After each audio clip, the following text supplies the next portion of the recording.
Hea kuulaja, tere tulemast kuulama Eesti Juristide Liidu podcasti Paragrahv, kus räägime õigusest, seadustest ja inimestest, kes nende vahel elavad ja töötavad. Mina olen saatejuht Mirel Padar ja igas episoodis püüame koos külalistega lahti mõtestada, kuidas õigus tegelikult toimib, mitte ainult kohtusaalis, vaid ka päriselus. Paragrahv on vestlus, kus uurime, miks õigusmaailm pole kunagi ainult mustvalge. Me räägime piiridest, tõlgendustest ja hallidest aladest, kus seadused kohtuvad reaalsusega. Iga külaline toob kaasa oma vaatenurga, olgu ta jurist, kohtunik, ametnik või inimene, kelle elu on õigusega muul moel ristunud. Nii et jää meid kuulama ja saa teada, kuidas seadustest saavad päris lood. See on Paragrahv.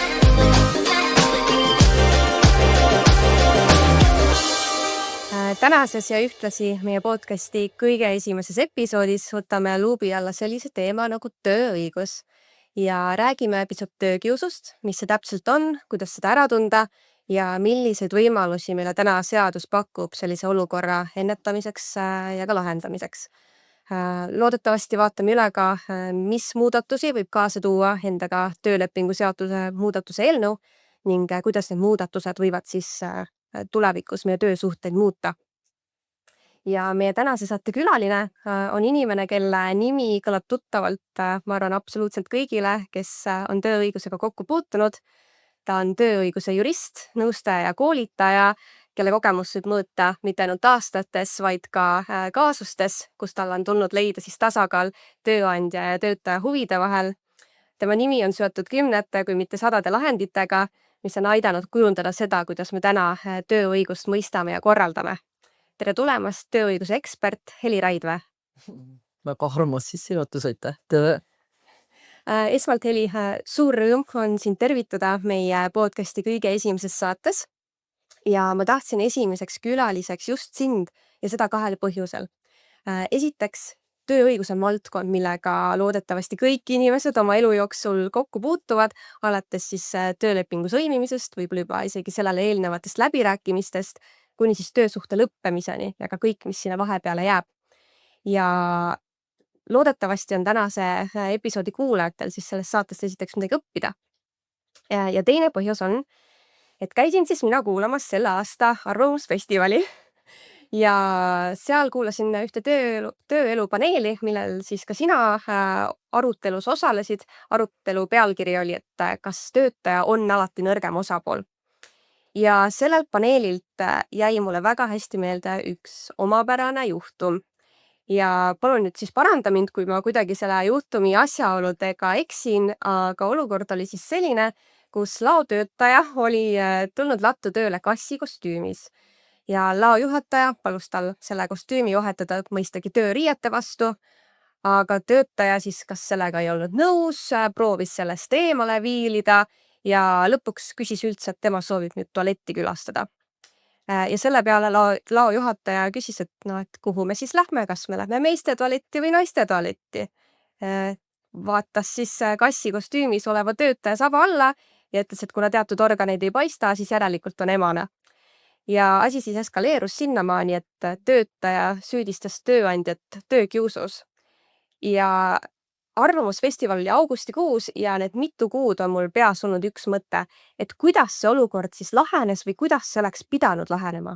No kuidas ta lahenes on nagu üks pool, eks ju, et lahenes ta siis niimoodi, et tegelikult see töötaja, kes tollel hommikul tööle tuli, oli katsajal.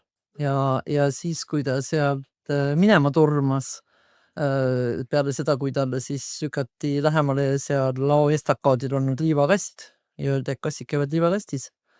Et lehvis sealt minema, siis tööandja lihtsalt leidis, et kuna seal oli varasemaid puudusi ka, et tehti kokkuvõtted, et katseaja tulemused ei sobi sellele tööandjale, et lõpetati katseajal. Ja tegelikult siis järgmisel päeval esitas töötaja peale töölepingu lõpetamist, esitas töötaja ema siis nõude, et kuidas noor inimene, kes küll on täisealine, eks ju, et noor inimene on hingepõhjani aastakümneteks traumeeritud, et 60 000 eurot võiks olla kuidagi selline sissejuhatus, et see esimene summa, mis natuke seda üleelamist kuidagi leevendaks, aga siis tööandja nagu see vastuväide oligi see, et tööandja jäi professionaalseks, esiteks ütles, et hinnati tööalaseks näitajad ja teiseks siis lihtsalt niimoodi vaikselt ütles juurde, et hapukurgi hooaeg ja tegelikult väga hästi sobib üks pealkiri, et kuidas lugupeetud tuntud jurist siis nõuab oma kassist tütrele 60 000 eurot. Et tegelikult Selle peale siis nagu ema arvas, et siis ta väga ei nõua enam.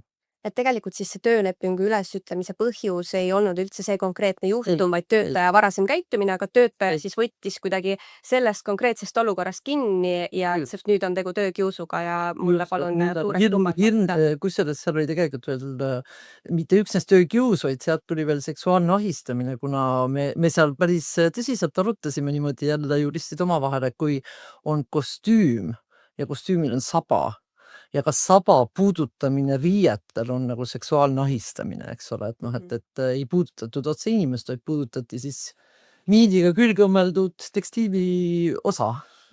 Et juriidiliselt väga huvitav selline lahe kaasus, eks ju. Aga noh, tööturule siis sisenevadki meil nüüd kassid, koerad, kapid ja kõik muu. Just, et see olekski tegelikult mu järgmine mõte, et kas me liigumegi ühiskonnana praegu sinna suunas, kus just tööandjad peavad olema valmis sellisteks olukordadeks, et kuidas tööandja peab käituma siukses olukorras tegelikult. Et üks asi on loomulikult see, et jääme inimlikule tasandile, suhtleme omavahel, üritame seda olukorda sõnadega kuidagi lahendada, aga kui tulebki inimene ja ütlebki, et aga mina identifitseeringi ennast kassina, mida siis tööandja tegema peaks niisuguses olukorras? Ta ei olegi nõus nüüd tööriibid vahetama, aga muus osas töötaja on perfektne töötaja. No tegelikult on huvitav põlvkond tuleb turule jah, et ma ausalt öeldes muidugi arvan, et ega see, et kõik nagu tahavad ennast hullult surnuks töötada, see ongi vale. Et töösuhtes ongi töötaja eesmärk müüa ennast võimalikult kallilt, aga võimalikult vähe aega, eks ole, nii-öelda maha müüa, et ülejäänud elu elada ikkagi oma perekonna eraelu, et me ühe korra siin elame ja selle tõttu tegelikult see sissetulek võiks olla nagu piisav, et nagu hästi elada. Aga muidugi tööandja huvi on tegelikult ju vastupidi, et tööandja tahab professionaali väga heade oskustega, mida iganes kõike, paraku need kipuvad tulema koolist vahetult, et tulevadki värsked tutid, vired, diplomid, asjad kõik, eks ole, nagu seal oli. Et sellel laopersonalil tekkis ju geniaalne mõte, eks ole, et võtta tööle koolist värsked verd, värsked teadmised, värsked tunnistused, mida iganes kõik, noh siis saidki endale, eks ole, siis kassi. Et õnneks ei ole neid kasse-kappe palju, aga siis, kui sellest nüüd juttu on hiljem olnud, et siis selgub, et tegelikult see ühiskonnas see probleem on täitsa olemas, et meil on isegi kassid, kes näiteks söövad kassitoitu, eks ole, nende vanemad on alla andnud. Et kuna ta ongi kass, et noh, selline natukene sellist ülevõimendatud hullumeelsust käib iga noortega kaasas, sellist ekstreemsust. Aga praegu need ekstreemsused on jah kuidagi väga omapärased ja tulevad töösuhetesse. Noh, toon teise hea näite näiteks, et kus jälle töötaja väitis, et on töökius, eks ju, et meil selline, ütleme siis selline tööandja, eks ole, kus töötajad peavad olema valmis seal, ma ei tea, evakueerima, tormama kusagile kedagi päästma, eraldi meeskonna väljaõpet, mis iganes. Konkurss kandideerib 100 inimest, nagu praegu on, eks ole, enamik noored, võidab, ütleme seal 20 ja toimub nüüd siis esimene koolitusväljaõpe. Personalitöötajad, asjad räägivad kõik ära, kuidas, kui tähtis meil kõik on ja mida te ikka tegema peate. Ja järsku keset koolitust 5 osalejat, kes on juba töölepingu sõlminud, juba on esimene väljaõpe. Järsku 5 osalejat võtavad mobiiltelefoni, teevad ennast selfie ja panevad selle lauale tagasi. Sünkroonselt ruumis, eks ole. On natukene üllatav. Läheb mööda mingisugune tunnikene, eks ole, koolitus kestab, järsku võtab 5 osalejat mobiili, teeb enda selfie ja paneb selle lauale tagasi. Ja siis mindi siis nagu küsima, et millega on tegemist. Ja tuli välja, et see on siis selline äpp, kus juhul, kui sulle tuleb mobiilile sõnum, pead sa tegema endast siis nagu selfie ja selle postitama. Ja selle peale siis tööandja küsib, kas te saate aru, et see, kuhu te tööle lähete, seal ei saa mobiiltelefoni kasutada. See jääb teil nagu töökappi, eks ju, ja töö ajal te seda kasutada ei tohi. Mille peale 5 noorest inimesest 4 lähevad silmad õudusest suureks, ütlevad, et mis mõttes ma ei saa mobiili kasutada, et aga siis ma kaotan oma boonuspunktid, kui ma ei saa seda selfit teha. Et kus siis nagu tööandja küsib, et aga juhul, kui sa oleksid tualetis või siis teen seal nagu, et aga et ma kaotan punktid, kui ma ei saa teha, tööandja ütleb, et aga meil ei ole võimalik. Ja selle peale 4 neist tõusis püsti ja lahkus, sest ta ütles, et ta ei saa tööle tulla kohta, kus kohas ta ei saa teha seda selfisid, sest ta kaotab punkte, eks ole. Need olid kogu sellest kandideerinutest, et helgemad, paremad 5 või ütleme, neid oli rohkem, kes olid välja valitud. ja siis üks neist siis teatas, et tegemist on diskrimineerimisega tema veendumuste asjade tõttu ja eraeluliste asjade tõttu, et siis tema leiab, et ta ise läks ära. Tööandja palus siis kirjutada, et kirjutage siis lahkumisavaldus, et peaksite 15 päeva ette teatama, et aga no minge siis täna on ju, mida nad tegid, aga sealt tuli siis samamoodi, et ebavõrdse kohtlemise süüdistus, et mind diskrimineeritakse. Aga äkki me oleme hoopis olukorras, kus töötaja või tööandja ei ole piisavalt avatud nendele uute noorte väljavaadetele maailmal, äkki peab tööandja hoopis ennast kuidagi ajakohastama? No vot, ma juristina ei oska, eks ju, kaasa rääkida, et ma küll nagu pilgu hoian peal, et kui palju on praegu uusi koolitusi ja väga põnevaid koolitusi, kus räägitakse erinevatest generatsioonidest ja kuidas neid värvata ja mida nad töösuhtes ootavad, eks ole, ja et enam ei motiveeri mingisugune aukiri, tänukiri, lillekimp või ükskord aastas preemia, eks ole, et hinnatakse seal vabadust, kõike muud, eks ole, paindlikult. ma ei taha teha tagumikutunde ja kõike muud, on ju, et öelge mulle, mis ma tegema pean, ma teen ära, andke raha, ma lähen minema, on ju. Et selles suhtes ma arvan, et see on küsimus seal pigem sellistele värbajatele, meeskonnakoolitajatele, organisatsiooni kultuurikoolitajatele, et mitte nüüd juristile, eks ju. Aga pigem ju tänase tööandja, ma ei tea, kas statistika on olemas, eks ju, et aga ta on ikkagi selline 40-50 pluss, kellel on raha, jõudu, kogemusi, teadmisi, eks ole, et võib-olla nad omavahel, et need toredad uued väikefirmad, kes kõik tulevad ja on innovaatilised ja kõik puhketoad ja kõik me koos, ma ei tea, käime langevalli küppamas ja mida me kõike teeme, on ju. Võimalik, et siis nagu noortel oleks parem, aga selline 50 pluss põlvkond ja täitsa hull on ikka see 60 pluss põlvkond, et kui temale nüüd see 20 tuleb, et eks need konfliktid on seal ikka natuke sisse tulemas, jah. Ja suhtlusstiil on erinev, et noored ei saa enam teatud naljadest aru ja vanemad sellised tööandjad, ta on ikkagi inimene, Jüri või Mari, eks ju, see vahetu juht või see laojuhataja tookord. Juhan normaalne inimene, ma ise rääkisin taga, eks ole. Aga naljad on teised ja pigem me liigume sinnapoole, nagu siin, kes oli see kuulus kirjanik, kes meil just avaldas ka arvamust, et eesti keel jääb vaeseks, et nalja enam teha ei tohi ja tuleb hoida ennast väga joone peal. Sellest naljateemast nüüd kinni võtta, et aga kuidas me siis üldse saame eristada olukorda, et kus tööandja teebki nalja sellest, et nüüd on tegu juba töökiusuga, kuidas me saame seda piiri tõmmata? Mis hetkest mina kui töötaja saan aru, et äkki mind kiusatakse, et okei, üks peab olema see, et see peaks olema süstemaatiline, aga kas selline süstemaatiline võib-olla tögamine või naljade tegemine, kas see võib ka kuidagi areneda edasi töökiusaks? No vot, me kõigepealt vist peaksime nüüd nagu defineerima, mis see töökius on siis, et siis meil oleks nagu lihtsam, et millest me räägime, eks ju. Ja ma arvan, et üks probleem selle töökiusu vaidlustega ongi see, et töökiusu legaaldefinitsioon puudub. Et kui me hakkame nagu niimoodi ronima, eks ole, mööda erinevaid seadusi, vahel ikka tellitakse neid töökiusu koolitusi, eks ju, eriti nagu riigiasutused. Et siis, kui me hakkame ronima, et siis hakkame, võiks nagu töölepingu seadusest leida, eks ju, et mis töökius on. Ei ole. Tähendab, ei ole mõistet, ei ole definitsiooni, et seaduse alguses räägitakse ebasoodsast kohtlemisest, siis räägitakse ebavõrdsest kohtlemisest, mis tuleb välja, on 2 eri asja täiesti, eks ole. Ja siis kusagil lõpus on nagu see, et kui tööandja kohtleb ebaväärikalt, siis saab töötaja üles öelda, eks ju. Aga töökiusu mõistet seal ei ole. Mis vahe on ebasoodsal kohtlemisel, ebavõrdsel kohtlemisel? Ebavõrdne kohtlemine on võrreldes kellegi teisega. Et Jüri versus Mari, mehed versus naised, noored versus vanad, eks ole, ma ei tea, erinevad erakonnad ja nii edasi.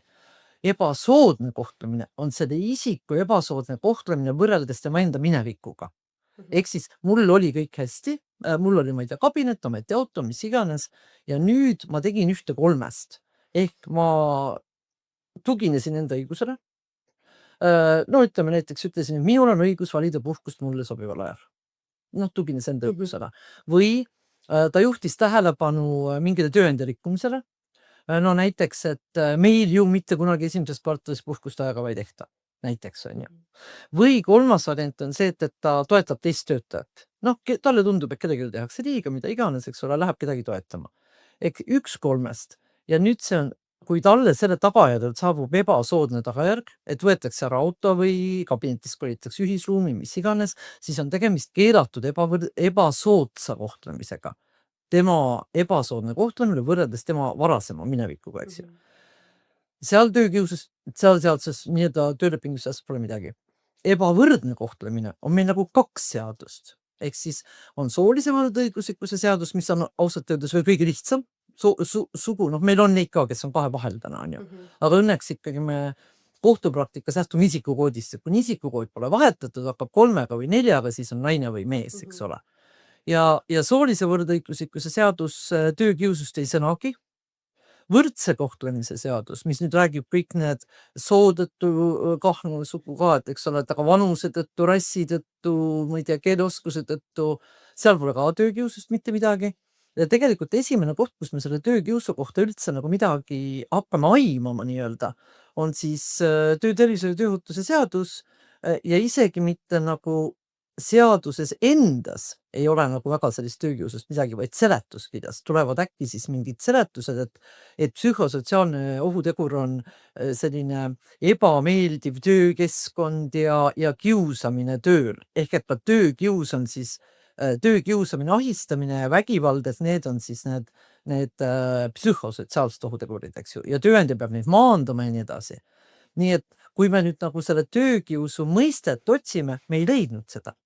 Ja ainukene meie kogu elu selle töökiusu osas põhineb siis ühel Tallinna ringkonnakohtu otsusel, mida nüüd kõik tsiteerivad, on ju, ja mida siis nagu, noh, sina nagu ka sisse tõid, et juba jooksis läbi see süstemaatiline, eks ju.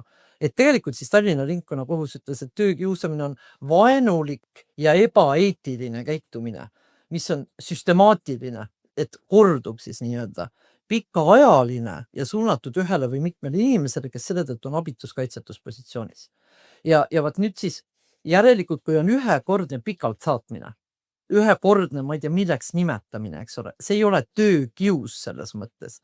Juhul, kui on töötaja ei ole avaldanud, töötaja ei ole öelnud selgelt, et mulle ei meeldi, siis ei ole see tema tahtevastane. Inimeste huumorimeel ongi erinev, eks ole.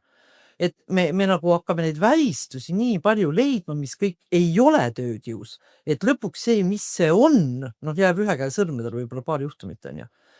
Ja võt siin mõned aastad tagasi, ma arvan, et äkki ikka 2019 äkki, Tööinspektsioon teaks nüüd täpsemalt öelda, aga Tööinspektsioon tegi ühe ebavõrdse kohtlemise vaidluste kokkuvõtte. Palju on TVK-s vaidlusi, kus on siis ebavõrdselt koheldud. Noh, võt ebavõrdse kohtlemise käigus võib ka nagu töökius välja lüüa. Ebasoodsa kohtlemise, mingid juhtumid võivad samaaegselt olla töökius. Ja tehti siis üks kokkuvõte, et TVK otsused ja ütleme, see kokkuvõte on umbes nii, et aasta jooksul oli 25 otsust. 25 otsusest 23 jäeti rahuldamata töötajate nõuded. Jäi 2, on ju. Üks neist oli täiesti arusaamatu otsus, et noh, seal keegi edasi ka ei läinud, on ju, et sellest aga ei saanudki aru. Aga ühe raseda osas tuvastati siis nii-öelda see ebavõrdne kohtlemine, eks ju. Ja seal läks tööandja kohtusse ja see kaotas siis kohtus. Ehk siis 25 üks mõistetamatu, 24 töötaja avaldus jäeti rahuldamata. Et ei olnud seal mingit ebavõrdset kohtlemist, eks ju. Keelatud ebavõrdset kohtlemist. Ja mis sinna sisse vaadates, siis nagu vastuvaates on ju, et inimesed räägivadki tavakeeles, kasutades mingeid asju teises tähenduses. Jah, just. Ehk siis need töötajad läksid kõik nagu sinna TVK-sse, eks ju, jutuga mind diskrimineeritakse. Mõni ütles, mind kiusatakse, eks ju. Ja nüüd see lause mind diskrimineeritakse, vaat kui kasutada seda siis noh, ikkagi võõrsõna, eks ju, saab panna punkti. Mind diskrimineeritakse, punkt. Oleks minu teha, mina keelaks nagu selle sõna kasutamise Eestis ära ja nõuaks, et kasutatakse eestikeelset väljendit, mind koheldakse ebavõrdselt. Ja nüüd, kui töötaja oleks sunnitud nagu moodustama lause, mind koheldakse ebavõrdselt, saaks ta ise arvutada, peaks ütlema, aga võrreldes kellega? Võrreldes kellega siis, eks ole? Ja sellega oleks ära langenud 2/3 neid vaidlusi seal. Aga töötajad kasutavad siis seda sõna diskrimineerimine mõeldes oma peas, mind kiusatakse. Ja kõikidest nendest, noh, mitte päris kõikidest, aga enamusest kohtupraktikast tegin mingi aeg siin kokkuvõtte, ütleme see 30-35 otsust, eks ju, 40 hädaga, noh, mida võiks ka veel lugeda. Et enamusel juhtudel töötaja räägibki, et teda kiusatakse. Et ma ei tea, siin on äärmuslikke juhtumeid, on ju, neid, kus töötaja ütleb näiteks, et teistele ütleb tööandja hommikul naeratades tere, on ju, minust läheb mühinab mööda. Tema nägemuses on see kius. Et tegelikult on see suuresti see küsimus, et kuidas töötaja ise tõlgendab Täpselt, sellist kuidas ta öeldut. tunneb, see on nagu nii subjektiivne, kuidas ta tunneb ja nüüd, kui me nagu võtame siia juurde juba räägitud uue põlvkonna, on ju, siis see tunneb mida iganes, noh, et kui temale nagu öeldakse, et tee tööd ja pane mobiil ära, siis tema jaoks on see juba kiusamine. Et meil nagu tuleb, vahepeal oli meil selline noh, teine aeg, et tulid tagasi valdavalt täitsa või pildistajad, tulid tagasi Soomes töötanud töötajad. Ja nemad siis tulid nagu täiesti teiste nagu arusaamiste, käitumismustritega, et ametiühingud kõik ühiselt, mitte midagi ei tohi teha, kell kukkus, 5 oli, pastakas kukkus, eks ole, samal hetkel, sest Soomes tõesti üldiselt üle aja ei lubata tööd teha, eks ju. Noh, Eestis on pigem see, et noh, lõpeta oma töö ära, et noh, tee see 3 liigutust ära, võta kuskilt tagasi, et Eesti on tegelikult nagu oluliselt paindlikum, on ju. Aga tuleb see uus põlvkond peale ja tema tunnebki, et teda kiusatakse siis, kui tal ei lubata mobiili kasutada või näiteks siin jälle üks jaekaubandusrõivaid müüv, eks ole, tööandja, kauplus, töötajad peaksid siis nagu noh, kui meie läheme poodi, on ju, tulema naerates, küsima, saan ma aidata, meil on midagi põnevat, on ju, ja selle asemel töötaja istub laua peal, kõlgutab jaluga ja näpib mobiili. Noh, isegi mitte tagaruumis, on ju, vaid lihtsalt istub keset müügisaali, seal, kus peaks asju pakkima laua peale ja kõlgutab jaluga. Nüüd, kui tööandja nagu ütleb, et noh, et sa pead kliente teenindama, et sa oled tööle võetud klienditeenindajaks, on ju, siis esimene lause tavaliselt tuleb vastu, mind kiusatakse. Mis siis on, poes ju polnud kedagi. Et nad suhtuvad teistmoodi ja see hakkab nagu avaldama meie töökiusu vaidluste sisu ja siis igasuguseid, ma ei tea, palganõudmisi ja omavahelisi suhteid ja kõike muud toimub. Aga kas nüüd töökius saab tulla ainult tööandja poolt töötaja suunas või saab kuidagi töökiusuna defineerida ka näiteks töötajate omavahelist sellist, noh, ütleme, kui me räägimegi jälle sellest võib-olla natukene huvitavate naljade tegemisest või peab ikkagi tööandjalt konkreetselt tulema see? No vot see, et kes ta tuleb ja kust ta tuleb, on ju, et jälle me leidsime ainsa nagu sellise väljendi töökiusust sealt psühhosotsiaalsetest ohuteguritest, eks ju. Psühhosotsiaalsed ohutegurid muuhulgas seaduse seletuskirja kohaselt on töökius, on ju. Ja nüüd siis kui me nagu võtame, et mis on siis need psühhosotsiaalsed ohutegurid, siis ta ütlebki, et mida peab tegema, siis seletuskiri jätkabki, eks ju, et tööandja peab tegema endast oleneva, et vähendada seal siis seda halba sisekliimat bla ja parandada kolleegide vahelisi suhteid. Et tegelikult nagu seadusandja on ilusasti seaduse seletuskirja kirjutanud, et see on tööandja vastutus. Parandada kolleegide vahelisi suhteid. No ütleme, mina nagu tegelen selle tööõigusega, noh, nagu siin büroos, eks ole, 29 aastat, enne seda 5 otsa on ju, no mingi 34 aastat, on ju. Ma ausalt öeldes ei oska öelda, kuidas minna kolleegide vahelisi suhteid parandama, kui nad on seal samuses, eks ju. Ja tegelikult viimased aastad, noh, mida ma olen ka öelnud, et võib-olla mind peetakse, noh, ma ju nõustan tööandjaid, eks ju, et meie tõesti aastas nõustame võib-olla ühte töötajat mingitel imelikul põhjusel, on ju. Aga me nõustame tööandjaid, me oleme tööandjate nõustajad. Ja kõik need aastad näitavad mulle seda, et mida rohkem on seda, tõesti, ärgu nüüd nagu personalijuhid pahandagu, eks ole, kõik, mis iganes kommunikatsioonispetsialistid ja organisatsioonikultuuri loojad, mida rohkem on tilu-lilu. Suvepäevad, talvepäevad, peame õhtul pidu, lähme kõik koos kohvikusse. Kuskil tehakse nii-öelda välja esimene pokaal veini ja pärast on jama, kui keegi kuskil on tülis, on ju. Koos sõidetakse suvepäevadelt ära, kes kellele kätt kuhu ajas, kes kelle peale võttis, on ju. Mis seal nendes kämpingutes toimus. Et kõike seda jama tuleb nii palju sisse ja neid konflikte asju, et kui tööandja hakkab eraajast elama nii-öelda koos töötajatega eraelu. Ja siis sealt on need, ma ei tea, vahetute juhtidega konfliktid, eks ole, sest kui sa oled ikkagi koos nagu veini joonud ja aidanud õhtul koju transportida, siis järgmine päev, kui ta tuleb sulle ütlema, et tee tööd, on ju. Mis mõttes, selles suhtes on meil pidu koos pannud, on ju. Ja mina tegelikult, ma tean, et on öeldud, et ma olen sellise karmi käega aga ma tõesti ei poolda. Minu jaoks on töösuhe professionaalne suhe. Ehk siis ideaalmaailmas võiks veel kõik töötajad, tööandjad teietada ka eluaegade lõpuni, eks ole.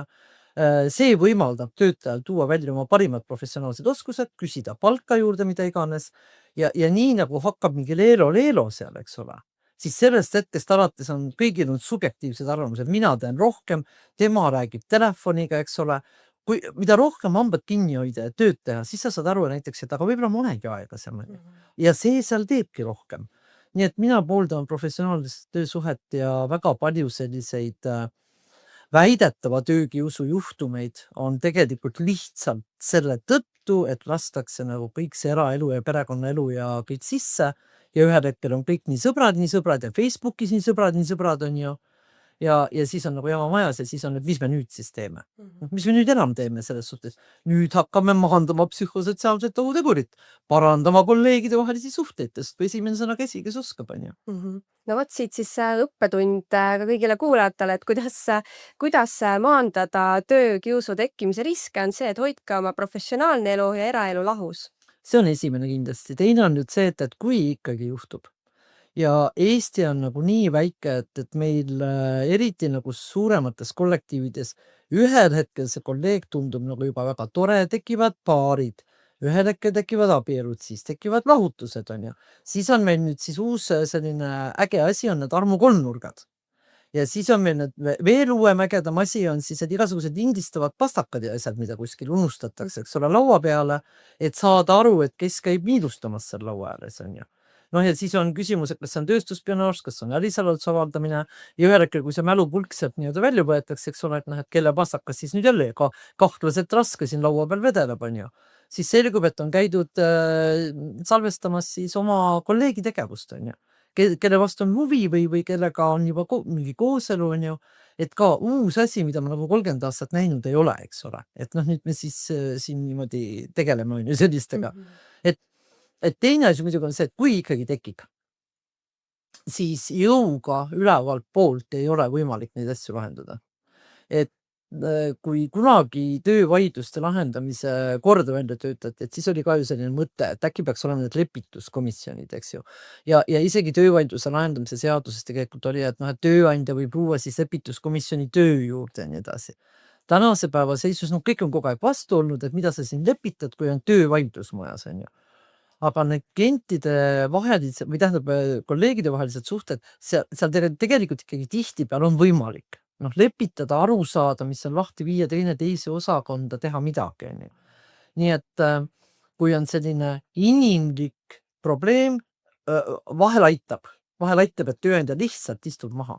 Aga no kui see kolmas osapool on vahetu juht, kelle arvates, siis ühe arvates, seal koheldakse pahasti, no siis see kolmas osapool kuidagi nagu töötajad ei aktsepteerida, ta ei ole nii usaldusväärne. Nii et personalijuhid on ikka avastanud ennast siin viimastel aastatel täitsa uudses olukorras on ju, et nad siis peavad nüüd siis nagu kuidagi lahendama või sõpsiks nad jälle tegema need töötajad on ju. Et personalijuhtidel uued väljakutsed. Ja kui annab, et siis tuleks nagu midagi teha on ju. Minule muidugi, mis puudutab näiteks võrdset kohtlemist, väga meeldib, et Euroopa Kohus tegi meil siin mõned aastad tagasi väga ägeda otsuse. Vaidlus puudutas tegelikult siis usulisi atribuute ja seal üks töötaja kandideeris tööle, tuli siis peas selline rätt, eks ole, mis sümboliseerib siis tegelikult nagu seondub nagu moslemite islami usuga, eks ole. Ja ta oli nagu superkandidaat, kõik oli väga hea.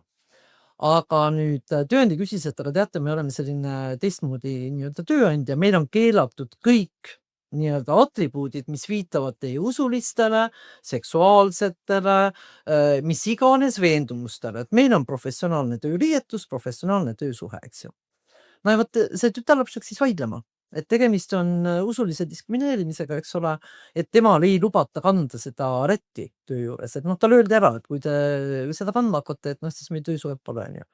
Ja see jõudis Euroopa kohtusse ja Euroopa kohus ütles, et kui tööandja on ette öelnud, et kõik mis tahes usulistele või ma ei tea, soolistele või mida iganes viitavad atribuudid on keelatud ja seda kohaldatakse kõigi suhtes võrdselt ja õiglaselt, on see okei. Ja vaat üle Euroopa täna liigubki selline, et kui meil on siin nagu pigem see, et me oleme kõik siin nii sõbrad ja suvepäevad, talvepeod, jõulupeod tulevad, ma juba hirmuga ootan seda aega, et mis sealt nüüd kõik jälle tuleb, eks ole. Aga et siis ülejäänud Euroopa liigub pigem sinna, et need on keelatud, ehk siis ei mingeid ette, ei mingeid kuldseid riste kaelas, eks ole, ei mingeid tätoveeringuid, et kas sa oled seda teist või kolmandat usku, mida iganes. Ehk siis jälle Euroopa liigub pigem professionaalsuse poole, sest see on nagu ainuke väljapääs. Eesti läheb siin natuke jälle teises suunas, on ju, et meil on siin kõik kassid ja kapid ja me kõik aktsepteerime ja noh, loome siin igasuguseid selliseid eraldi mingisuguseid tingimusi, on ju. Noh, mis on jälle, et kes tahab endale probleeme pea kohale, siis palun, kes ei, siis jälle professionaalsus, kõik on välistatud, kõik igasugused atribuudid, võrdne kohtlemine, siis ei saa olla ebavõrdset kohtlemist. Kas sellest võib siis ka järeldada, et tegelikult üks viis, kuidas tööandja saaks neid töökiuse ja igast muid olukordi ennetada, on määratleda väga konkreetne töökorralduse reeglid? Jah, aga vaata nende töökorralduse reeglitega on meil nüüd üks jama, on ju, noh, mis ta nüüd nii jama, aga Riigikohus ütles nüüd eelmise aasta oktoobris, et selgelt me teadsime enne, aga nüüd tuli siis see selge Riigikohtu otsus, et töökorralduse reeglid on võlaõigusseaduse mõttes tüüptingimused ja kõik punktid, mis on seal halvemad kui seadus, on tühised. Ehk siis me nagu varasemalt tööandjad on nagu saanud aru, eks ju, et tööleping on püha ja kui tööleping viitab ametijuhendile, noh, tööõiguses kõik, mis pole keelatud, andke minna, eks ju, tehke aga. Et kui on tööleping viitab ametijuhendile, töötasu juhendile, millelegi, siis see kõik on töölepingu osa, see on selline auväärne pakk meil siin laua peal, me kohtume seda lugupidamisega, eks ju. Töökorralduse reeglid on selline nii ja naa, eks ju, noh, et kõik punktid, mis on seal nüüd nagu sellised vaieldavad, seadusest halvemad, on automaatselt tühised. noh, ja siis on kohtud korduvalt öelnud, et kõik muud tööandja korrad, juhendid, käskkirjad, mis iganes sellised missioonid, visioonid on null. Ehk siis ärge kujutage ette, eks ole, et te sõlmite nagu töölepingu ja siis viitate 100 dokumendile. Ja siis töötaja peab seda kõike nagu kuskil surfama ja kaevama ja järgima, eks ole. Et kohtuotsuseid tuleb nagu järjest, kus kohus ütleb, et lepingus on olulised tingimused, olulise tingimuse rikkumine on oluline rikkumine, eks ole, mõlemat pidi, et kui tööandja kohtleb töötajat ebaväärikalt, noh siis töötaja saab, see on oluline, saab üles öelda. Kui tööandja jätab töötasu maksmata, on see oluline, saab üles öelda. Ja kui töötaja rikub töölepingut, ei tee seda tööd, pea kinni sellest tööajast, siis see on oluline rikkumine, noh tööandja saab hoiatada üles öelda. Aga nüüd töökorralduse reeglites ei saa ju olla olulisi tingimusi selliseid, eks ju. Et meil nagu töökorralduse reeglites näiteks mingid punktid, et seadus ütleb, eks ju, et puhkus antakse tervikuna täies osas, 28 päeva ja kokkuleppe korral võib jagada osadeks. Nüüd tööandjad näiteks kirjutavad töökorralduse reeglitesse, meil on jagatud osadeks. Et öeldes, et aga näed, meie töökorralduse reeglites on nii. No ei ole, noh. Töökorralduse reeglid ei ole kokkuleppe. Selles mõttes, kui seadus ütles, et ainult kokkuleppel osadeks, siis töökorralduse reeglite allkirjastamine ei ole nagu mingi kokkulepe, eks ole, et nüüd ma nõustusin seda täitma. Ehk siis noh ka, et lähete elektrilepingut sõlmima, Enefiti leping versus Enefiti üldtingimused, panga laenuleping versus panga üldtingimused, tööleping versus töökorralduse reeglid. Ja sinna nagu kirjutada sisse konkreetselt see Riigikohtu otsus, mis oktoobris tuli. Tööandja oli kirjutanud sinna, et tööriietusse riietumise aeg ja pesemise aeg ei ole tööaeg.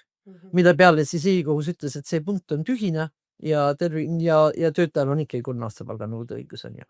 Nii et töökorralduse reeglitesse võib kirjutada, et meil on nulltolerants.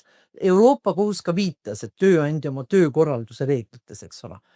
Võib kirjutada, et meil on nulltolerants, ei mingeid usulisi veendumusi, ei mingisuguseid, tööandja eeldab, et tegemist on professionaalse suhtega, tööandja eeldab, et eraelu ei tooda tööle ja ei hakata seda klaarima, on ju. Noh, ja pluss see siis, et ei kanna seda teist kolmandat või ma ei tea, ei rõhuta seal oma seksuaalsust mingil viisil, on ju. No päris Jaapanit ka nagu ei tahaks, on ju, et töösuhtes siis nii-öelda. Aga ma ei ole päris kindel, et kui nüüd tööandja viitab sellele, et töötaja rikkus töökorralduse reegleid, ta tuli tööle kuldrist kaelas, mis viitab ilmselgelt meil siin, eks ole, ristiusule, on ju, Kristusele, et siis, et kas ikka kohus ütleks, et töökorralduse reeglite tüüptingimuste rikkumine on nagu nii oluline, et annab aluse tööleping üles öelda. Ma arvan, et ei.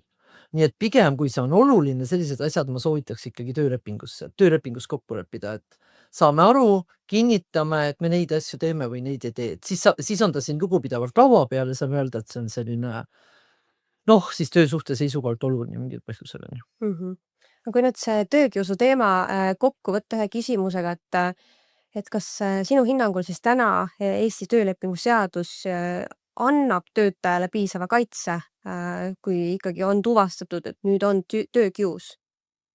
Kas töötaja on piisavalt kaitstud või on ikkagi seal ka mingeid lünki seadustes veel? No kui palju me nagu peame tegema, see on see jälle selline suurem poliitiline küsimus, mis tahaks tegelikult ilmselt nagu kõigepealt analüüsi, eks ju. Et kui palju peab nagu riik väljaspoolt tööõigusesse sekkuma ja kui palju peab riik keelama ja käskima, nagunii on neid keske keelde liiga palju. Et liiga palju riik kirjutab mingeid asju ette, sekkub, eks ole, eraõigusesse olukorras, kus sellest õigustuspõhjendust pole. Nüüd kui me kirjutame nagu, hakkame nagu ette reguleerima, noh, et mida teha ei tohi. No täna, nagu ma ütlen, et on ebavõrdne kohtlemine on keelatud. Tõsi, nendel alustel, mis on võrdse kohtlemise seaduses, on ju. Sooline ebavõrdne kohtlemine on keelatud. No ilmselt läheb paremaks, et palgapeegel on ju juba üleval, eks ole, ja kõik, kes sinna, kes omavad juurdepääsu, eks ole, neile andmetele, lähevad Tööinspektsiooni iseteenindusportaali, logivad sisse ja vaatavad, seal on juba koefitsient üleval, eks ole, nende andmete alusel, mis tööandja ise nagu on palka deklareerinud töötajatele, meestele, naistele. Et kas siis on sooline palgalõhe või ei ole, on ju. Ilmselt see läheb ka nagu paremaks. Siis on meil ju tööohutustöö tervishoiuseadus, mis kohustab nagu tegema riskianalüüsi, sealhulgas kaardistama psühhosotsiaalsed ohutegurid, asjad kõik on ju. Et no mida veel?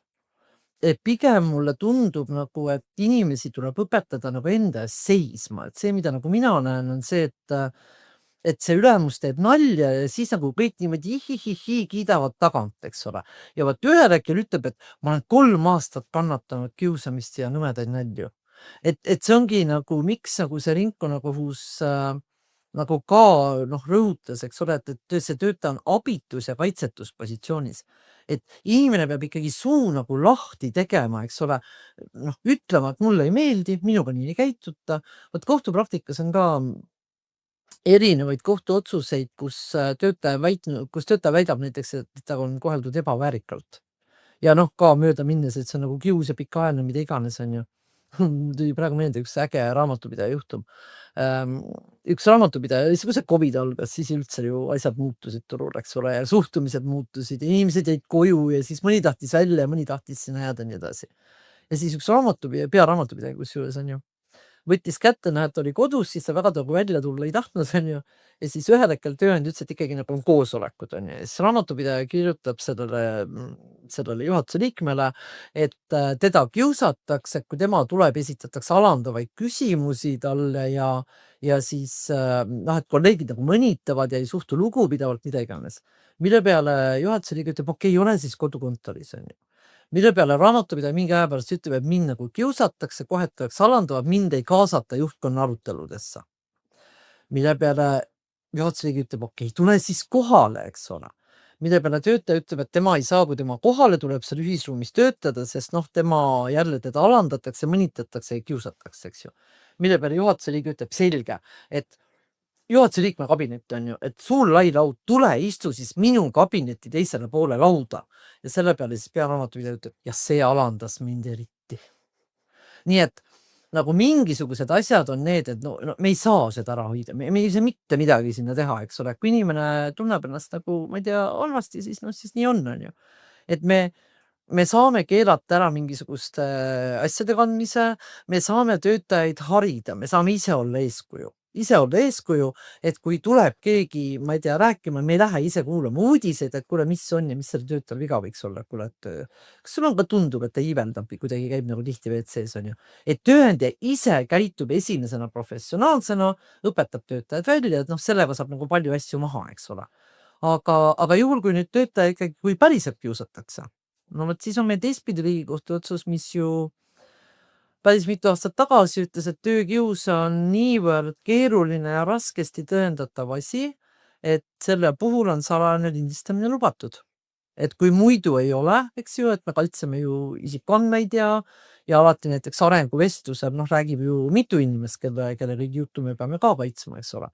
Et siis, et äärmise häda korral, kui mitte midagi muud võtta ei ole, on ju, et siis on salajane lindistamine lubatud. jah, no kuidagi peab seda ju tõendama, et Ja igaüks ju e-kirja teel ei saada sulle no töötajad on muuseas väitnud, et on saadetud ka e-kirja teel ehk et vanasti aitasid mingid naerumärgid e-kirjas, eks ole, et need näokesed seal, et noh, et tegin nalja. No nüüd enam ei aita selles suhtes, et töötaja ütleb, et see naerumärk tähendab, et ta mõnitas mind, on ju. Et e-kirjad on muutunud ka väga professionaalseks, et noh, et hästi konkreetsed lühilaused üldiselt soovitatavalt, on ju. Ja samamoodi noh, et enam ei tehta nalju, mingisuguseid noh, proovitakse mitte teha. Aga nüüd jälle tulles selle tõendamise juurde tagasi, et kui töötaja äärmise häda korral võib tegelikult siis nagu salaja lindistada, eks ju, et tõendada töökiusu, siis Riigikohtu ringkonnakohtu otsus ütleb, et tööandja ei või videosalvestust üldse kasutada tõendina.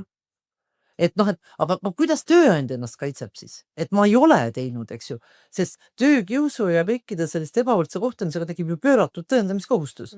Töötaja tuleb, istub laua taha maha, on ilus ja ütleb, mind kiusatakse. Ja selle peale läheb siis nagu nüüd see või noh, mind koheldakse ebavõrdselt, on ju. Ja nüüd läheb tõendamiskohustus tööandjale. Aga millega sa tõendad, et pole olnud? Ma ei ole kaamel, eks ju. Et see vahetu juht Jüri ja see vahetu juht Mari, on ju, ei ole kiusanud teda. Ja vaat nüüd on meil nagu see järgmine uus, eks ole, selline jälle suund siis, et kuna tööandjad peavad tõendama, eks ole, seda, et nad ei ole seda teinud, seda negatiivset asjaolu, siis ei toimu mingit nelja silma all kohtumisena. Ei mingeid arenguvestlusi, kus on nagu kahekesi üle laua, on ju, või probleemide korral rääkimised, alati proovitakse siis nagu, et oleks ikka noh, vähemalt 4 tööandja poole pealt. Ja nüüd teisipidi on töötajad hakanud väitma, et mind nagu rünnati, survestati, mina olin üksi, neid oli 3. Nii, nüüd on siis järgmine. Kas me lindistame? Küsime ilusasti, lepime kokku, et igasuguste jamade vältimiseks. Kas sobib, kui me nüüd lindistame selle kohtumise ja mõlemale poolele anname lindistuse, aga nüüd, kui me selle töötajale anname, ta läheb jookseb ju kuskile sellele, eks ju. Ja kas sobib, et me ei anna poolt teada? No siis töötaja ühel hetkel nõuab välja, siis tegemist on isikuandmete kogumisega, eks ju seal. Nii et ega meil nagu head lahendust ei olegi. Et aga jätkuvalt, et mulle nagu tundub, et kõik nagu algab sellest, et suhe hoida professionaalsena, keelata igasugused asjad, proovida lahendada, rääkida kõigepealt, eks ole. No ja kui see võimalik ei ole, siis kui tegemist ongi ussiga, eks ole, tegemist ongi millega, no siis tööandjad võtavad kätte, meil on siin päris palju reorganiseerimisi toimunud, kus lihtsalt keegi isik osutab koondatavaks, saab ka etteteatamised, saab ka oma hüvitised, tööandja laseb kõrvad renti, ütleb rasked ajad, majanduslik seis, no siis kõik need hüüdlaused, mida me siin oleme viimane 2 kuud kuulnud, efektiivsemaks, optimeerime, eks ole. Aga noh, reaalsus seal taga on see, et lihtsalt püütakse siis nagu keegi töötaja välja lõigata, eks ole, kes lihtsalt ei sobi teistega. Sest jälle selles samas asedasjas see ainuke asi, mis siis üks ase, kes võitis TVK-s, see 25 TVK otsusest, võitis TVK-s ja kaotas kohtus, et seal tegelikult kolleegid kirjutasid, et noh, et nad ei soovi temaga koostööd teha, eks ole. Ta oligi selline, nagu me nimetame vahetevahel perefoorumi patsient, eks ju. Et noh, kõik oli tema asi ja kõik teda alandas, mõnitas, kõik olid lollid, tema kõike teadis, on ju. Ja seal ka kohus selgelt ütles, et see psühhosotsiaalsed ohutegurid, asjad ja turvaline töökeskkond tähendab, et paremus ajas paremus positsioonis. Et need töötajad, kes on enne olnud ja kellel on nagu meeldiv koostöö ja kõik on välja kujunenud, et uus katsev töötaja peab sulanduma sinna meeskonda, eks ole, mitte kõik ei hakka tema järgi seal elama. Ja see tööandja oli tõesti teinud kõike, ehk et kuigi see lase väitis, et diskrimineeriti, kiusati, tehti, siis kohus võttis kätte, kuulati tunnistajad, asjad üle, et keegi ei kiusanud, keegi ei diskrimineerinud, eks ole, keegi ei kohelnud ebavõrdselt. Et töötaja ei sulandunud meeskonda, aga katseja saab hinnata isikuomadusi. Nii et noh, jälle mingisugune soovitus, et kui me siin neid soovitusi jagame, siis katsejal ikkagi püüda aru saada, kes meil siin kus on, kas ta sobib meeskonda ja kui ei sobi, siis pigem katsejal proovida see leping lõpetada, see on nagu lihtsustatud võimalus, on ju. See ei hoia vaidlust ära. Töötajad võivad täiesti ära pöörata ka, ma ei tea, 20 aastat töötanud. Ühel hetkel tunneb, et teda ei väärtustata või liiga palju on selga laotud ja võib tekkida täiesti selline konflikt majja, et pikaajalise töötajaga, et sõnu ei ole. Aga no natuke see katsejal välja selgitamine natuke aitab jälle. Kas selle teema võiks siis kokku võtta niimoodi, et mõlemad töösuhte pooled, olge üksteise vastu mõistlikud, olge professionaalsed ja mõningate juhtumite puhul ei saagi võib-olla neid töökiusu ennetada. Jah, see, et olge professionaalsed, on alati nagu mu esimene nii-öelda soovitus. Nüüd see, et olge mõistlikud, on no ka väga tugev soovitus, eks ole. Noh, tõsi, töötajad ju ja tööandjad ka vahel küsivad, et kes on mõistlik inimene, et võlaõigusseadus räägib, eks ju, et noh, et tuleb töösuhtes käituda mõistlikult ja kes see on ju. Meil on jälle paar sellist vaidlust, et kui töölepingu seadust välja töötati, eks ju, et siis oli ju ka, et arutati läbi mingisuguse sellise väikse näidis firma pealt kontrolliti üle, et kas see töölepingu seaduse loogika toimib, on ju, et ta on kirjutatud noh, mingi 2-3 töötajaga ettevõtetele ju tegelikult. Ja siis, et kes on mõistlik inimene, et jooksis ka läbi, et paljude eestlaste jaoks oli mõistlik inimene kadunud president Lennart Meri. Et tema oli nagu see tühjast tüli ei teinud, eks ole. Oli nagu sellise huumorimeelega ka lugupidav, on ju. Ja et kuidas nagu käituks minu kui tööandja asemel Lennart Meri, noh, et kas ta nagu tormaks siis kohe lepingut üles ütlema, mingite paberitega vehkima, on ju. Ja vähemalt ühel korral on kohtupraktikas arutatud seda, mida oleks teinud Lennart Meri. Et noh, siis kui töölepingu seadus noh, oli välja tulnud 2009, eks ju, ja kuidagi nagu ei jõudnud kõigile kohale, et vanasti oli ju töölepingu ülesütlemine ja noomitus ja ülesütlemine olid nagu karistused, et oli eraldi töötajate distsiplinaarvastutuse seadus, on ju, karistati. Aga seda, et 2009. aastast on üks hästi suur põhimõtteline muudatus, et töölepingu ülesütlemine on õiguskaitsevahend. Ma astun välja, sest ei saa nõuda, et ma selles suhtes enam oleks, on ju. Et tegelikult nagu töövaidluse puhul ka, et tõendada tuleb nüüd nagu erinevaid asju, on ju, et vanasti oli see, et tõendasid, et ta rikkus ja ma karistasin ja oligi okei. Nüüd tuleb tõendada, et mis on tulevikus muudab selle suhte jätkamise võimatuks, eks ole. Noh, üks päris hea näide oli selline raamatupidaja, üks pearaamatupidaja. Raamatupidajad on selles suhtes hea, kelle peal näiteid tuua, et nad on hea paksu nahaga kõike veinud, nad kannatavad kõik näited enda peal välja, nii et kui keegi raamatupidaja kuulab, et siis juba vabandan ette, on ju. Aga raamatupidaja ette nähtud auditeerimine koos audiitoriga terve päev selleks ette nähtud, eks ole, tulevad ja õhtuni välja teevad tööd. Hiljem on nüüd selgunud, et kusagil kella 3 paiku päeval said nad siis auditeeritud, tutid üle kiitused, kõik perfektne ja siis nad seal pearaamatu kabinetis kuhkisid lahti esimese konjaki. Kella 4:30, kui nüüd tööpäev oli lõpuni oli jäänud pool tundi, olid nad siis 3. konjaki juures, 2 väikest naist, eks ole. Personalijuht avastas skandaal raskes joobes, töö ajal, töökohas, päevapealt töölepingu ülesütlemine. Ja algas siis see vaidlus, kus siis raamatupidaja ütleski, et ma ei vaidle selle vastu, et ma olin joobes, eks ole. Aga et mitte midagi nagu ei jäänud tegemata, mida iganes, et see töölepingu ülesütlemine on ilmselgelt ebaproportsionaalne. Et noh, oleks siis nagu hoiatatud, eks ole, mida iganes. Ja vaat nüüd algas nagu see vaidlus siis just selle üle, et mida oleks teinud mõistlik inimene, kuidas käitub mõistlik tööandja, kellel on nagu üle 10 aasta töötanud pearaamat. Kõik on perfektne, kõik on hästi, varasemaid jamasid ei ole, neid ei suudetud ka välja tuua. Esmakordselt on ta töö ajal töökohas joobes. Ja mille peale siis kohus proovis nagu seda tööandjat isegi aidata, noh, mida nagu juristid kindlasti nagu eriti tööandja esindaja nagu hea või ütleme, töötaja esindaja heaks ei pane, on ju. Või tagant ei kiida, aga kohus siis küsis, et kas siis midagi seepäev juhtus, et mis jäi tegemata. Tööandja juba ei, kõik sai tehtud, päev otsa oli audiitori jaoks ette nähtud. Kohus ütles, et okei, kas ta oleks uuesti joonud ja mingi jama kokku keeranud? Tööandja ütles, ei vaevalt, ta on juba 10 aasta töötanud, et esmakordne juhtum. Ehk rikkumine on, aga õiguskaitsevahendi kasutamiseks, et ma astun töösuhtest välja, põhjust ei ole. Ja need juhtumid on jälle need, kus nagu tööandjad ei saa aru, et see töölepingust välja astumine on nagu õiguskaitsevahend, et see suhte jätkamine on võimatu, kõik mõistlikud kõrvaltvaatajad saavad aru, võimatu, me ei saa jätkata niimoodi. Ja kuna tööandjad on paljud veel sellised paragrahvi kesksed, ta rikkus ja ma lõpetan, siis seesama, et olge mõistlik, on ju, et on jälle kontrolli küsimus, et enne kui te hakkate seda töölepingut nüüd üles ütlema, sest töötaja, ma ei tea, avaldas arvamust, et tööandja ei ole kõige tublim ja kõige targem ja mida iganes, on ju. Nad kasutas oma sõnavabadust, on ju, kõigil õigus öelda, mis tahavad. Et enne kui te hakkate lepingut üles ütlema, enne kui te hakkate hoiatustega vehkima, võtke mõistlikult, see võis olla seesama vahetu juht Jüri või seesama töötaja Mari, on ju, inimlik arusaamatus, eriarvamus, need kõik ei tähenda, et peaks hakkama kusagile nagu keegi jooksma, et mind kiusatakse ja keegi vihkima mingite töölepingu ülesütlemistega. Et jälle nagu rahunege maha, eks ole. Ja ärge tehke ühtegi otsust nagu samal päeval, on ju, et see on ka selline kohe. Püüdke kõigepealt aru saada, mis seal üldse lahti on, et 90% juhtudel pole mitte midagi lahti. On lihtsalt see, et keegi ütles mingi sõna ja teine pool tõmbab sellest sellise vile üles, eks ole, sõnu pole. Ja kohtud on korduvalt öelnud, et ühekordne näiteks ka solvav sõna kasutamine ei ole ilus, ei ole eetiline, aga kindlasti on õigus töölepingut hakata ükskõik kumbal poolel erakorraliselt üles ütlema. Nii et neid töökiusu juhtumeid, kus on päris töökius, on ikka tegelikult vähe. Tegelikult vähe, aga kui see on, siis töötaja esimene asi, et on vaja kellega nõu pidada.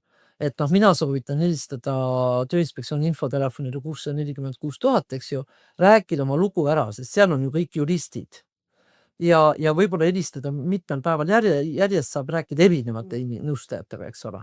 Et kas see ikka tundub olevat, juhul kui see tõesti on, siis noh, kurb küll tööandjate nõustajana ma pean ütlema, et see töötaja peab tõendid koguma. Et tegemist ikkagi on siis nagu päriselt töökiusuga, eks ju. Ja esimeses järjekorras tuleks tegelikult suu lahti teha ja öelda, et noh, mulle see käitumine, suhtumine ei sobi ja selgitada oma asju, et kindlasti ei tohi kuskile solvununa nurka minna ja siis pärast öelda, et kõik on pahasti, vaid noh, tuleb nagu suu lahti teha, enda eest seista siis on ju. Ja kui see ka ei aita, no siis on noh, võrdse kohtlemise volinik, eks ole, kuhu saab veel pöörduda, et järgmise hädakorras saaks siis pöörduda, ma ei tea, öelda tööleping ülesse, erakorraliselt, kuna tööandja rikub lepingu, kohtleb ebaväärikalt, aga seal peab olema ülikõva asi. Väga jõhker rikkumine, sest jälle enamus töötajaid, kes esitab erakorralise ülesütlemisavalduse väites, et tööandja kohtleb ebaväärikalt või lubab teha kolmandatel isikutel, see on see jaekaubanduse case on ju. Et nagu see kliendisõim käib nagu palga sisse, nagu vanasti öeldi, eks ju. Noh, tänapäeval ammu enam ei käi, tööandja peab oma töötajate eest seisma, aga tihtipeale ikkagi tööandja proovib seda kliendile jätta mulje, et nagu kliendil on õigus. Et kui nüüd tõesti on nagu selle juhtumiga tegemist, siis otsida tõendid, töölepingu ülesütlemiseks on väga ebatõenäoline, et see 91 lõige 2 need tööandja rikkumised kehtima jääb. Aga no mingi võimalus on, eks ju, et mõned üksikud vaidlused on ju töötajad ikka võitnud ka. Pigem on nad küll alati see töötasu maksmata midagi olulist, on ju. Ja kõige lihtsam on, et hääletada siis jalgadega, noh, et 30 päeva ette teatamist öeldigi tööandjale, et me ei klapi, me ei sobi, lähme siis laiali ja ma ei tea, võib muidugi teha ettepaneku ka, et koondage mind ära. Mõnikord läheb see õnneks, et tööandja vahel, kui on juba konflikt väga tugev majas, otsib ise võimalust üles öelda töötava töölepingut, saab aru, et see võib tähendada vaidlust, hüvitisi, kõike. Ja mõnikord ongi lihtsam see, et kui see töötaja tuleb ütleb, et lõpetame siis ära, et noh, laiali on ju, siin noh, targem annab järele on ju, kui see siis on, siis poolte kokkulepe ja töötuskindlustust ehk et töötajad tihtipeale ikkagi poolte kokkuleppele enam ära minna ei taha. Omal soovil nad ei näe põhjust, miks nad peaksid korraliselt lepingu üles ütlema, kui nad leiavad, et nad on kõik õieti teinud. Et see koondamine võib olla selline tegelik kompromiss seal vahel, et lähevad siis lahku, et need pooled ei sobi. Nii et kokkuvõttes, kui te ei ole kindlad, kas te tööandjana käitute õigesti, kas töötajana teil tõesti esineb töökius, siis küsige Tööinspektsiooni juristidelt. Pidage nõu. Tegelikult on see, et mida ma olen ka nagu öelnud, küsige tädi Maalilt. Küsige oma õelt, oma emad, rääkige see lugu ära, eks ole.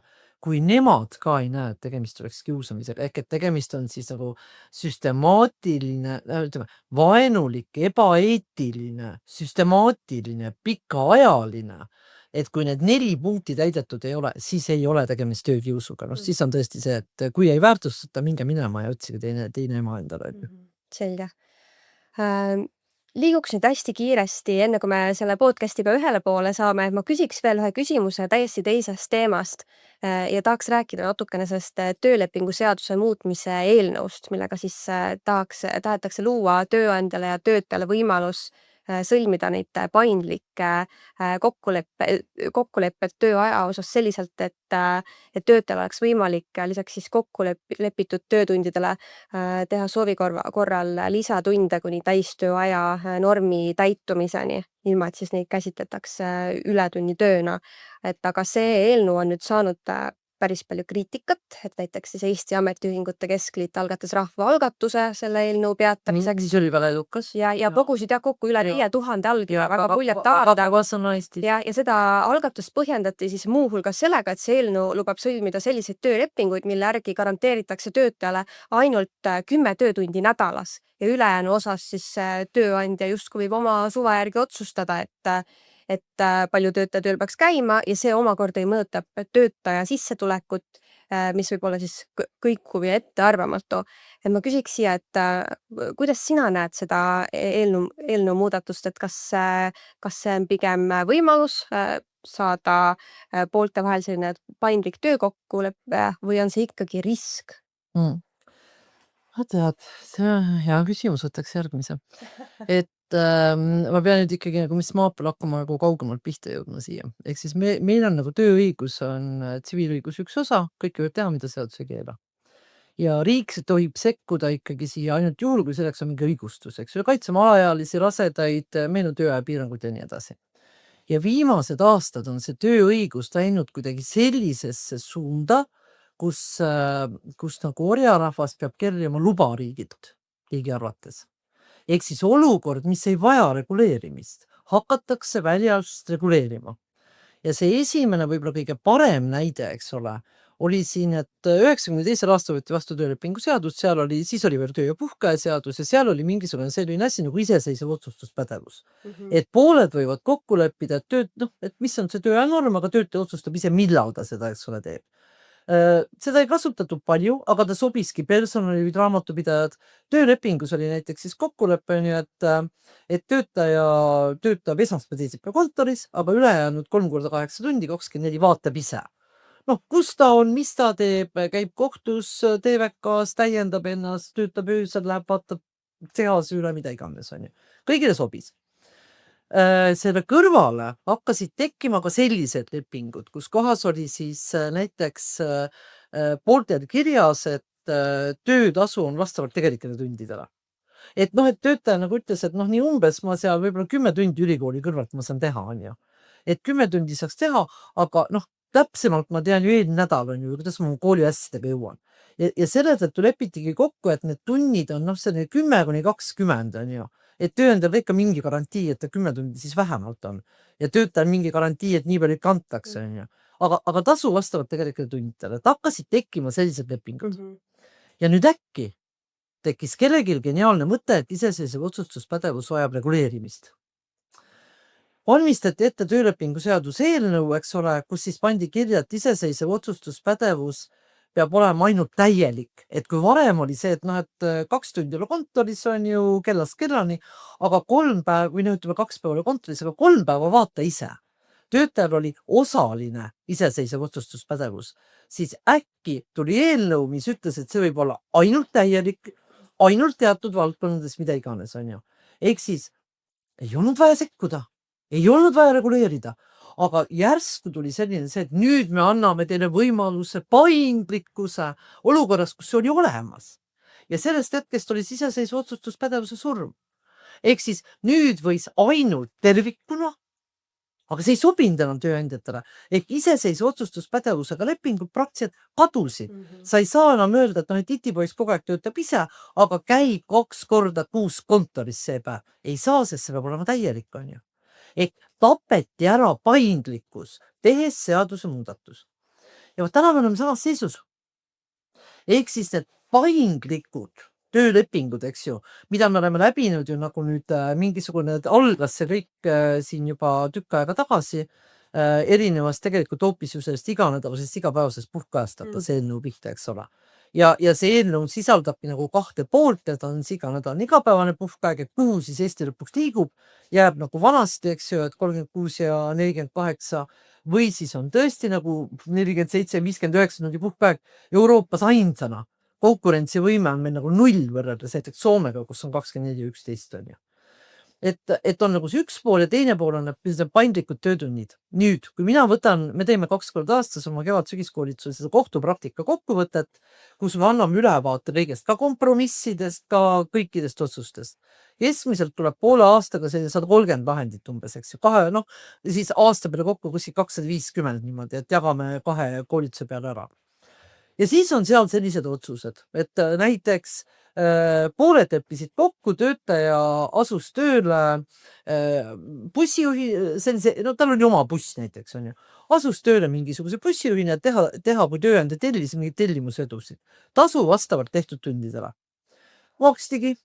Selles suhtes 1 kuu oli 1 sõit, on ju, 8 tundi, siis ta läks kuskile töötajatega spa koolitusele, eks ole, 3 päevaks, pandi ka sinna elama, tuli sealt tagasi, tõi nad tagasi, polnud ju mõtet, nagu meil Saaremaalt sõita vahepeal mandril on ju. Ja maksti talle need tunnid kinni, eks ole, ööbimine. Ja siis temal ühel hetkel tekkis nagu mõte, on ju, et hakkaks jõudma, väidaks, et mul oli täistööaeg. Et täistööaeg ja siis ma saan vaat terve selle kuu palga tagasi ulatuvalt. Ja selle peale kohus ütleb, et ei, sa leppisid kokku, et sa saad tasu vastavalt tegelikele tundidele. Ehk siis kõik, mis pole keelatud, on lubatud. Ei ole keelatud leppida kokku, et sa saad tasu vastavalt tegelikele tundidele. See leping on täiesti kehtiv, täiesti seaduslik, lepingus 0 tundi ja tasu maksame vastavalt sellele, mis sa tegelikult teed. Kohtupraktika, jõustunud otsus, 0 tunni leping sisuliselt on okei, nagu Soomes näiteks on ju. Järgmine otsus on ju, pooled võtsid kätte, leppisid kokku, et töötaja töötab seal vähemalt 10 tundi on ju, ja vajadusel rohkem ja pooled leppivad kokku, et see ei ole ületund on ju. Et see, mis on sealt üle. Töötajal ühel hetkel tekkis geniaalne mõte hakata nõudma, eks ju, et et kõik on ületund, et mul oli 10, mille peale kohus ütles, et ei, see leppisid kokku. Ehk siis kohus aksepteerib täna. Ta ütleb, et mis pole keelatud, on lubatud. Kohus aksepteerib täna 0 tunni lepinguid vastavalt tegelikele tundidele. Riigikohus on öelnud, et kui pooled leppivad kokku tööaja, eks ole, aga nad võivad kokku leppida tasu vastavalt tegelikele tundidele. See on veidi ebatavaline. See, et ta ei oleks tüüptingimusena tühine, tuleb läbi rääkida. Riigikohus öelnud, et sellised lepingud on okei. Meil on erinevad kohtuotsused, kus kohas need lepingud on okei, kus kohas on vahemikud, ei ole mingi palganõuetega mingi 10–20, eks ole. Need kõik on okei. Pooled peavad läbi rääkima, kokku leppima. Tööõigus on paindlik. Aga mis nüüd eelnõu teeb? Eelnõu ütleb, et esimene oli sul üldse see, et et ainult seal need alaealised või ainult veel mingisugused, eks ole, väikelapsi kasvatavad, kes, nüüd on okei, et kõigil on ju. Aga siis tuleb ju vahemik, et ainult 10–20 näiteks, eks ole. Et tegelikult seadus hakkab piirama seda vabadust, mis turul on. Ja selle tõttu, eks ole, mis ma saan nüüd öelda saan, et mis puudutab seda iganädalast igapäevast puhkeaega, eks ole, et seal ju Euroopa kohus ütles, et iga päevane ei ole iganädalase sees, vaid lisandub sellele. Meil tahetakse TLS 52 teha muudatus, et kus on see iganädalane puhkeaeg on nagu pealkiri, eks ju. Kohe pealkiri on iganädalane. Ja sinna tahetakse lisada lõike 4, mis ütleb, et igapäevane on selle sees. Et minu hinnangul on see täpselt see ämber, eks ole, kus nagu Euroopa kohtus läbi kolistati. Et kirjutades sinna nüüd selle lause, et see on seal sees, on ju, Euroopa kohtu otsus 2 aastat tagasi ütleb, ei, see ei ole seal sees. Kui mõni riik on kokku leppinud kõrge tundide arvu, on ju suure tundide arvu, igapäevane tuleb liita. Et täpselt samast ämbrisse astume. Ehk minu hinnangul nagu tuleb ikkagi selles 52. muuta siis ära see 36 tundi väiksemaks numbrit, see on raudades 11 on ju, ja öelda, et see on siis näiteks 36 asemel 25 tundi, see on isegi soodsam kui direktiiv.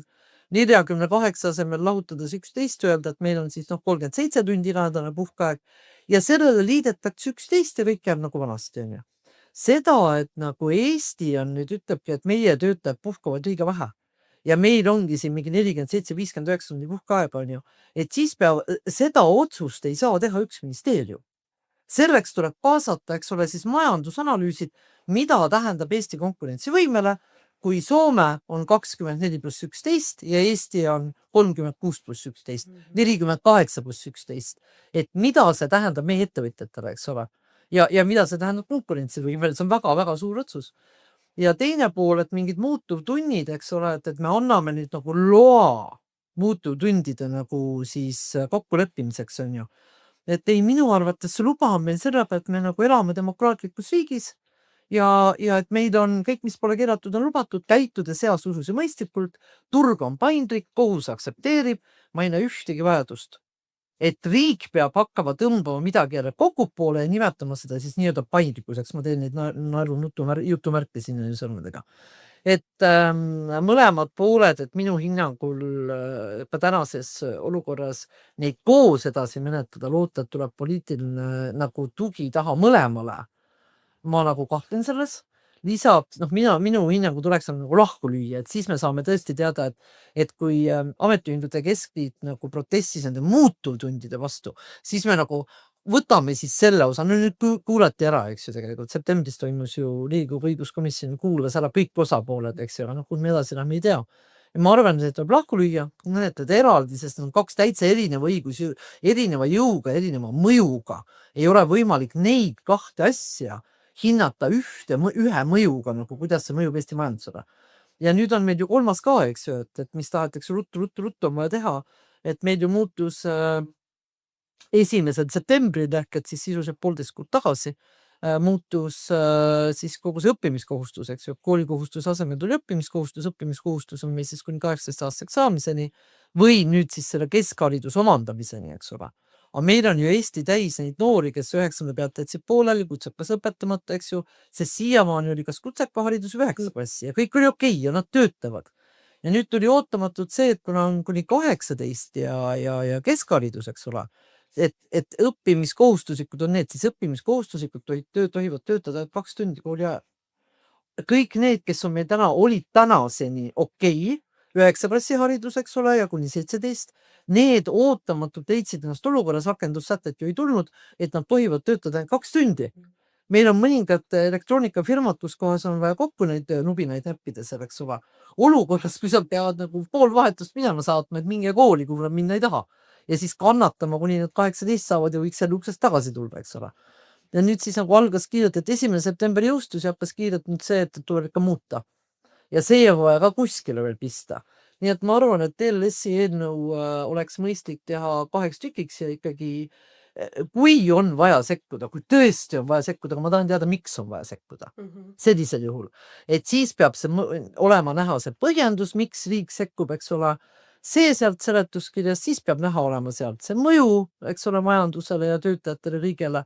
Ja siis saavad pooled tõesti, kas ametiühingud seista oma töötajate õiguste eest, tööandjad avaldavad oma arvamusi ja me räägime ühest asjast, mitte me ei räägi nagu 3 korrapäev, keegi enam ei saa aru, millest me räägime. Nii et eelnõu, ma ei tea, miks seda vaja on ja küll on teda vaja selle töö ja puhkeaja, iganädalase puhkeaja, igapäevase puhkeaja osas. Hädasti on vaja ja ruttu on vaja, sest juba mitu aastat tagasi tuli Euroopa Kohtu otsus ja tänase TLS-i sõnastusele istuvad meie tööandjad pitsitikuga pommi otsas.